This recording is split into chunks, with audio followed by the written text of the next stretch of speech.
Thank you so much for welcoming me here into your beautiful land, into your hearts, and hopefully into your minds today as well. So, I'm here to inspire you for the next couple of days to transform into time travelers. Yes, you heard me right. I said time travelers. I want you all to imagine and envision a future, and I want you to reach out and learn how to pull that future towards you. Because we're living in absolutely amazing times. Don't you all feel that? We're living at a time where scientific innovations, technological breakthroughs are converging to solve some of humanity's biggest challenges. And here's the best part of it all. It's not some billionaire club or some intelligentsia that is working in secret on all of this. No, these breakthroughs are coming up from people like you and I, from ordinary people from all around the world. Because today, in the world we live in today, we hold this power in our hands to pull this amazing future forward. So I'm the Chief Impact Officer at the XPRIZE Foundation, and we're an innovation accelerator. And what we believe is that if you want to have people work on groundbreaking innovation, the kinds of innovation that actually change the trajectory of humanity, that you cannot expect these people to just work on this kind of innovation in their spare time, in their garages, over the weekends, after their long work days. That if you want this kind of innovation, you have to incentivize people to work on this. We also believe that there's only three things that really incentivize people. One is money, because nothing gets done without it, right? The second is if you're an innovator, like many of you are, and an entrepreneur, the chance to be first in a new industry, right? And then the third and the biggest incentive of all, and our teams from around the world tell us this all the time, is the chance to do something that will change the life of somebody else, to do some good in the world. As human beings, we are built that way, right? We have altruism all running through our DNA. So at XPRIZE, we put together these large-scale innovation competitions where we design a future state. And we design the technical parameters that will need to be achieved.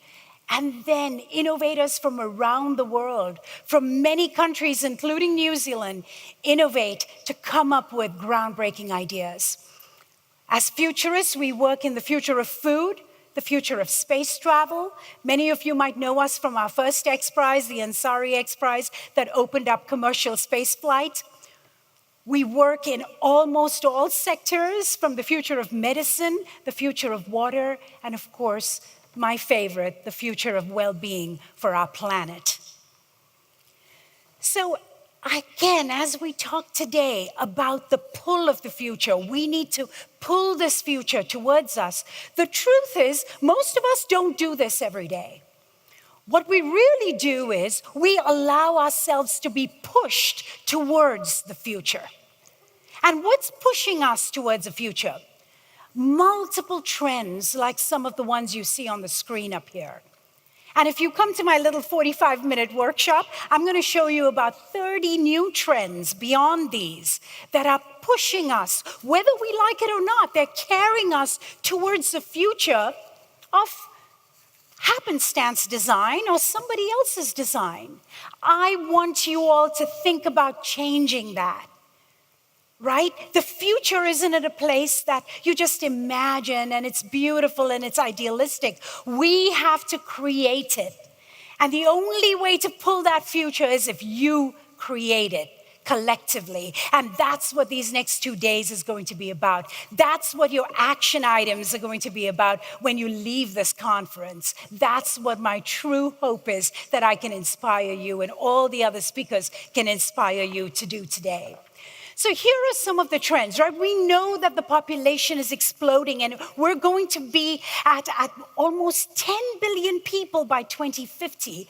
But these people are not going to be living in this idealistic world that we imagine the future to be. No, they're going to be living in megacities. This is my city, a mega city. Mumbai, 20 million people, and 70% of the city is still living in shanty towns and slums. This is what the happenstance future looks like. This is what an uncreated future looks like. This is the push of the future. We have to change that. And we all know about massive automation taking 800 million jobs, right, by the year 2030. But what if we turned all of that on its head and we created completely new industries and completely new ways of thinking and doing things? And again, what if we used our land and our oceans so much better to produce all the food that we need instead of business as usual, we're decimating the lungs of our world? And yes, we all want to see food from all around the world. We are all now migrating to different countries, and we're taking our cultures and our foods with us and demanding fresh produce in markets as with the rise of the next billion in the middle class in Asia. But we are still not focusing on the 33% of food that is actually lost every single year. And we talk about the future where our kitchens will teach us how to be healthy, right? You'll know exactly what to eat for your body type, for your genotype. However, the truth is, the future that we're being pushed to still has tremendous amount of obesity. 2 billion people on our planet today obese, and 800 million still starving. Climate change is real. We know that.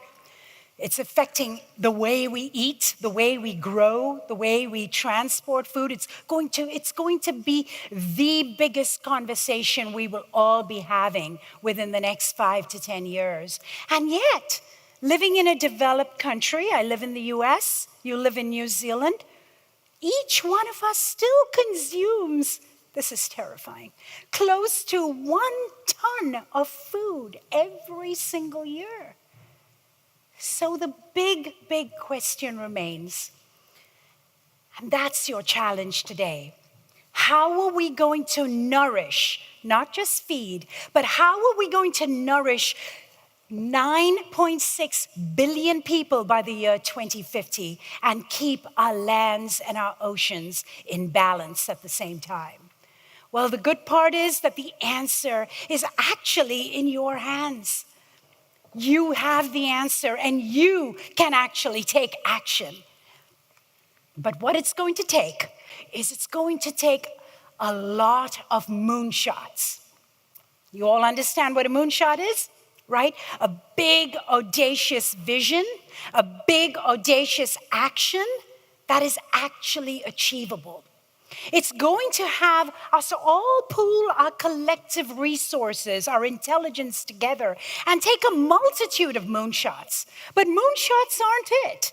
We also need what I call slingshots. I want to describe a slingshot because there's a lot of people in this room who are taking slingshots every single day. And a slingshot comes from slingshot theory in mathematics, where you use the current trends, like I described earlier, the push towards the future. You leverage those trends and you push your innovation and your idea ahead. Thank you so much. Appreciate it. So today, I'm going to talk to you about the 4 or 5 things I've learned over my career on how to take a real moonshot. The first one is you have to shift your mindset.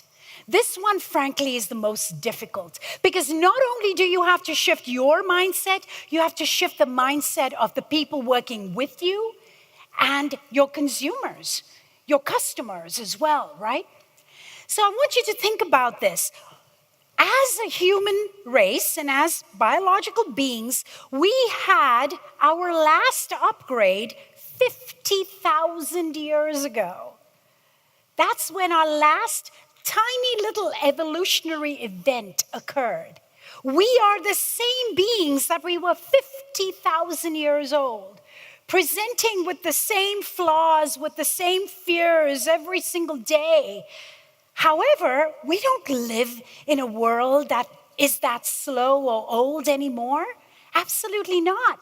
Our brains have not had an upgrade in 50,000 years. But you've got to somehow jumpstart your brain, shock your brain, change your mindset into getting that kind of an upgrade. And the easiest way that I've learned how to do it, and how we do it at XPRIZE with my teams who design these prizes, is we adopt a mindset of abundance. What does that mean?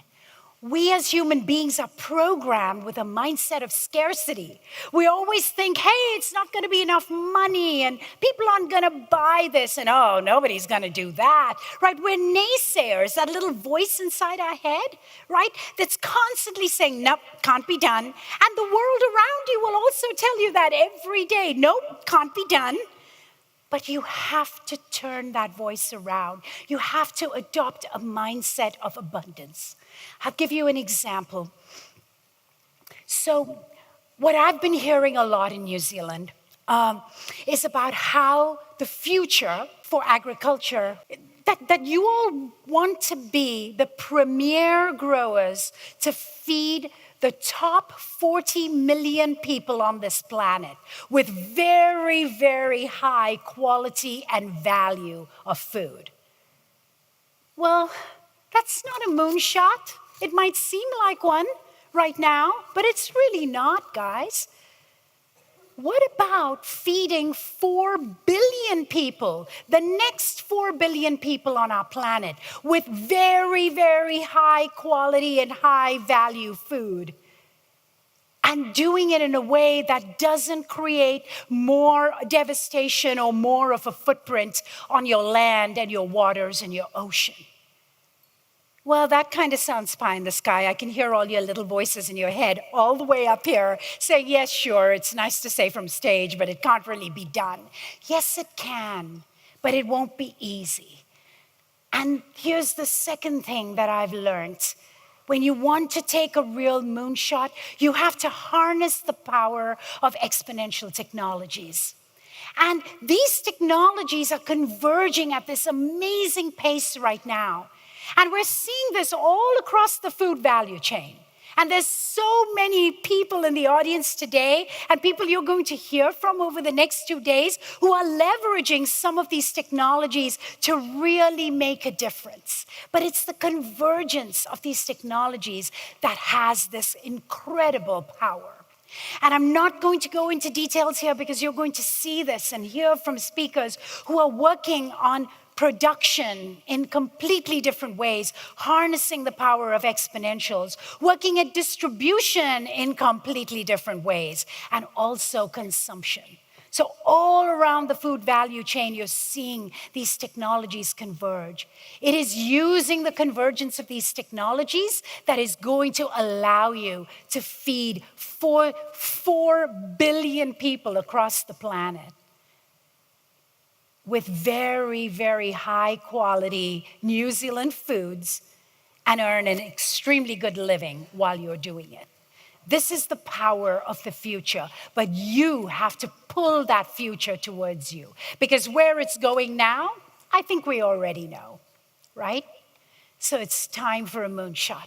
The third thing that we do at XPRIZE a lot to help us design these moonshots, and I really encourage you to use some of these tools, is you look to science fiction.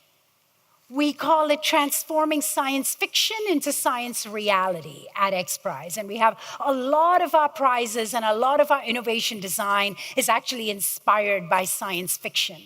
And why science fiction? It kind of sounds cool. No, not really. It's not because of that. We do it because in science fiction, what happens is it allows you to place your product, or it allows you to place your services way out into the future. And guess what? Those same people that you're going to be designing something for 30 years from now, they're going to have that same 50,000-year-old biology. They're going to be very much like you and I are today. And it's about how they will accept your product. What kind of policies are you going to need for certain transformation or change to happen? What kind of new social norming might have to take place or might influence your product in the future? Science fiction allows you to do that. It allows you to transport and create a manifest a future and look at all the other tangential issues that you will need to address. So again, science fiction has always been a great inspiration for us. And every single spacefaring movie or book always has these amazing prototypes of these farms for the future that we will have, which are not very different from the designs of some of our urban and vertical farms that we are seeing come up in different places like Singapore today. But as we look to the future, it's very important to also look to the past.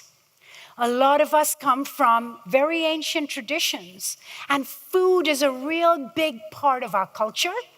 Food is a really big part of our spiritual beliefs. And there's a reason for certain combinations of foods that were eaten at certain times of the year or when a mother was pregnant. There was a reason why that happened. There was a reason why those myths propagated, because there was actual chemistry and science that our ancestors knew without calling it those words. So again, as you look out way into the future, create that pull. Also remember to learn the best from the past as you move forward and move ahead. And then my big favorite, of course, is biomimicry. We have to learn from the earth. Every time we try to solve a problem at XPRIZE, we go, wait a minute, how did our planet do this? Because we've had 4.5 billion years of prototyping that's been going on all around us. Surely, our forests that are 400 million years old, when first trees emerged, you have some of the most ancient, beautiful forests right here in New Zealand.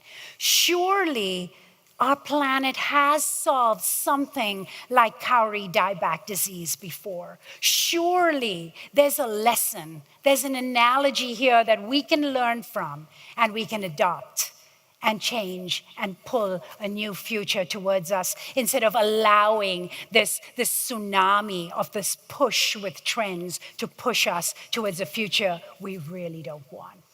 And last of all, it's most important when you're designing your moonshots, your slingshots, your innovations, to keep people in the center of the change that you are seeking, right?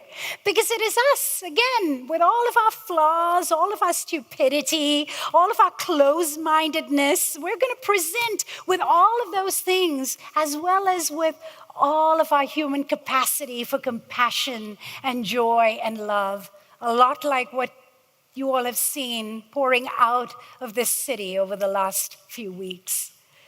So again, keeping people in the middle of this change, because they're the ones who are going to adopt it, is extremely, extremely critical.